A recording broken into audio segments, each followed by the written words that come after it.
Hello students, we are going to look at the poem John Brown, which is written by Bob Dylan, and this is actually an anti-war song. Bob Dylan was actually a singer and a songwriter, and he has received around 11 Grammy awards for his songs and songwriting. And this is an anti-war song in which he is trying to depict the condition of a young soldier who has gone to war. And initially he was with a hopeful sight in his mind. He went to the war in the hope of winning gold medals and gaining glory. But when he returns back, he is all shot up in face. He has his lost one of his arms, and then he realized that he was just a puppet in the hands of the captain, and he was trying to fight a war with a man who looked just like himself. Then he realized that war is futile.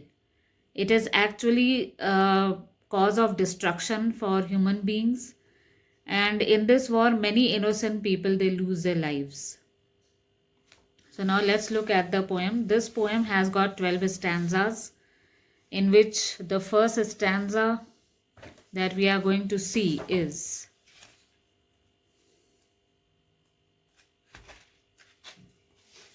John Brown went off to war to fight on a foreign shore. His mamma sure was proud of him. He stood straight and tall in his uniform and all. His mamma's face broke out all in a grin. Now here we are told about a young soldier, John Brown, who was ready to go on a war which was on a foreign shore. That means he had to go overseas.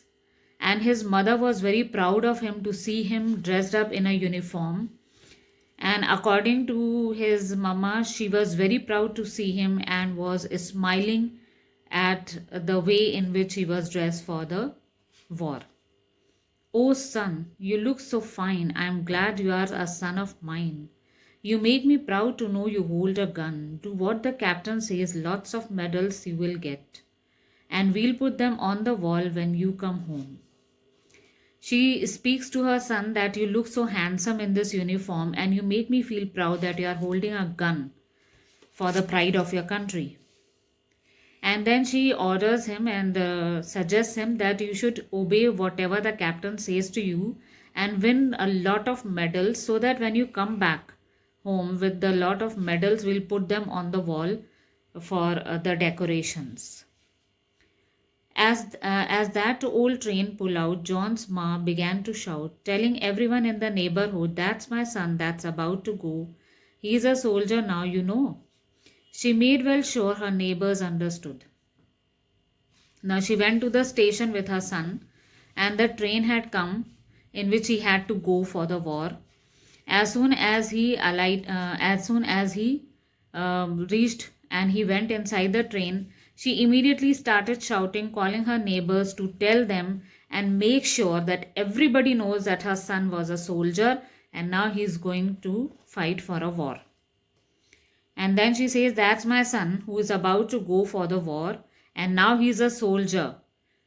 This she emphatically says to each and every neighbor to make sure that everybody knows that her son is now a soldier and he has gone to fight for a war. She got a letter once in a while and her face broke into a smile. Now when her son had went to the battlefield, he used to send her letters once or twice. And then whenever she received the letter, she always smiled at receiving the letter of her son and reading about his glory. As she showed them to the people from next door, she used to brag about it. She used to exaggerate and tell people about how her son was doing in the battlefield. She bragged about her son with his uniform and gun, and these things you called a good old-fashioned war.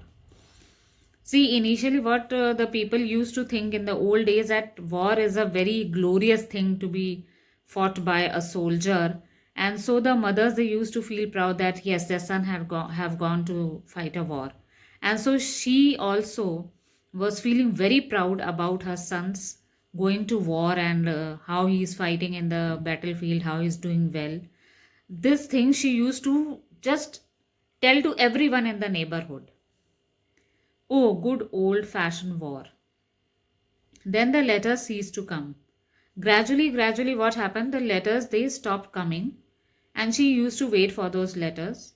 For a long time, they did not come. So, about in a 10 months, for about 10 months or more, it happened such that she didn't receive any letter from her son's side.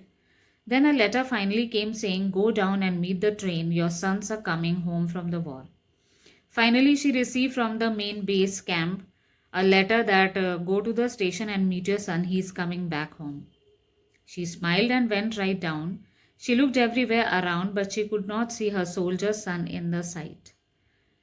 But as the people all passed, she saw her son at last. When she did, she could hardly believe her eyes. She smiled when she received that letter that yes, now ultimately her son is coming.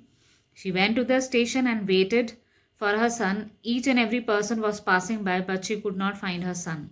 Ultimately, when all the people had passed by and only one person was left there, she could not believe her eyes that it was her son.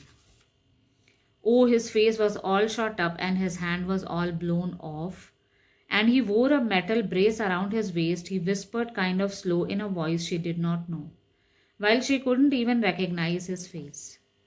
She saw that her son's entire face was all blown off, shot up. It was shot up with all the gun marks on it, and he had lost one of his arms. And around his waist, he was wearing a metal brace which gave him a support to stand. He spoke so slow in a voice that she couldn't even recognize that it was the sound of her son, the voice of her son. She couldn't believe that how her son has changed in such a condition, what has happened to him. Oh Lord, not even recognize his face. His face was beyond recognition. Oh, tell me, my darling son, pray tell me what they done. How is it you come to be this way? He tried his best to talk, but his mouth could hardly move, and the mother had to turn her face away. Now she could not tolerate whatever she saw in front of her. So she asked her son, "My darling son, please tell me what has happened to you. How you have reached to such a condition."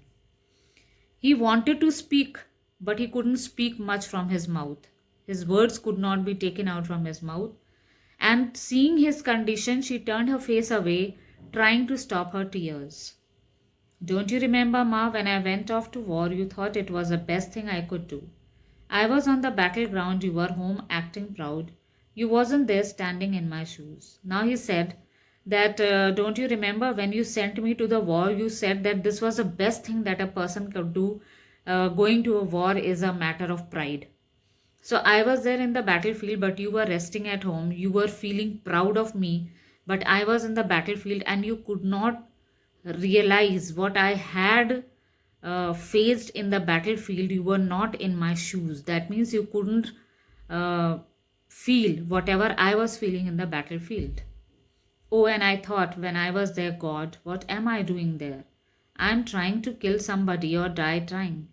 But that thing that scared me most was when my enemy came close and I saw that his face looked just like mine. He said that when I was in the battlefield, immediately I realized what am I doing there? Why is it that I'm trying to take the life of the other person or trying to kill myself? When the enemy person came in front of me, I realized that he was the same human being as I am. Why am I trying to kill that person? Oh Lord, just like mine. And I couldn't help but think, though the thunder rolling and stink, that I was just a puppet in a play, and through the roar and smoke the string is finally broke, and a cannonball blew my eyes away. When I was just contemplating on this thing, that why is it that I'm trying to take the life of the other person, it seemed as if I was a puppet in the hands of my commander, and I had to do whatever he had ordered me. As I was contemplating on these things, immediately a cannonball came and it hit on my eyes and it blew away my eyes. As he turned away to walk, his ma was still in shock at seeing the metal brace that helped him stand. But as he turned to go, he called his mother close and he dropped his medals down into her hand. Now, after telling about his condition that he felt in the war, he turned away and was trying to walk away. And his mother was still in a shock that whatever her son told him, she was thinking about that. And she saw that how he was trying to walk with the support of that metal brace. Then he called his mother close to him and he gave her all the medals that he had won in the battlefield. That means he had fulfilled the wishes of his mother, but in exchange of the sacrifices that he had done, all his face was shot up, he was beyond recognition, he could not speak fluently, and one of his arms was blown off. So, at the cost of these sacrifices, he had won the medals in the war. So, this entire poem is an anti war song telling us the pathetic condition of the soldiers who are fighting in the war and who have to behave as puppets at the hand of their commanders. Some or the other soldiers always may be contemplating about these things, that what am I doing in the war? Why is it that war happens? Why do people become enemy of each other and try to fight with each other and take the life of the other person? Now let's look at the theme and the critical remarks. One important theme of this poem is fatality of war. War actually proves to be fatal not only for the common people but also the soldiers who take part in the war. They also become the victim of that war. And it here it is shown that how a person becomes enemy of the other person, and without any reason, at the hands of the commands given by the commander, one person has to kill the other person of the other side, although they are the same human beings. Now here war doesn't prove anything fruitful for common people as well as the soldiers.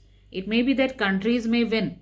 One country may win the war against another country, but at the sacrifice of the soldiers as well as the common people.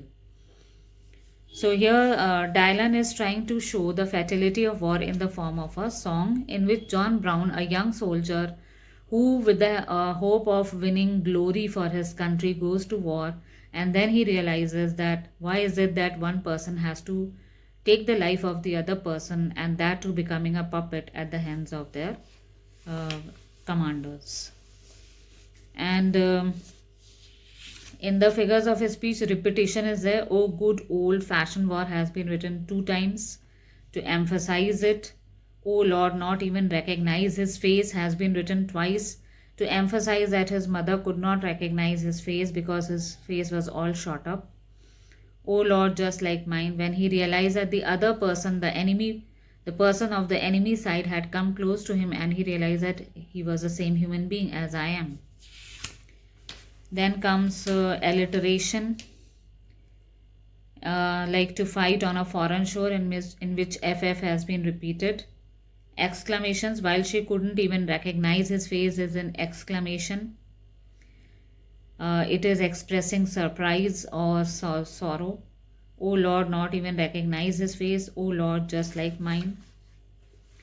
And in critical remarks, the title is the most apt title in which John Brown, a young soldier, has been shown in the poem, who was quite happy to go to war and win glories for his country. But when he returns back, he fulfills the wishes of his mother, who tells him to obey whatever the captain says and win medals for medals so that she could decorate at the house. So at the end, he gives the medals to his mother. But how did he win the medals? At the cost of the sacrifices he made on his body. His physical appearance had been distorted. He lost one of his arms. His face was all shot up. He could not speak thoroughly. And his waist had to be supported with the help of a metal brace. And second is vainglory in war. In order to gain glories, the countries have to use the soldiers for fighting war against the other countries, and those soldiers become the victims in war. The mother is sitting happily at home thinking about the well-being of her son and also the medals that he would win and how he's doing well in the war. But she couldn't feel the pain and the sufferings that the soldier have to face in war. And universality of the poem is that it does not refer to any specific war. It refers to the general wars that take place in countries in the world. We are just told that John Brown is going off to war to fight on a foreign shore, but time and place of the war has not been given. So it is a pathetic condition of each and every soldier who takes part in any type of war. So hope you have understood this poem. And if you have understood it, you can press the like button and subscribe to our channel. Thank you.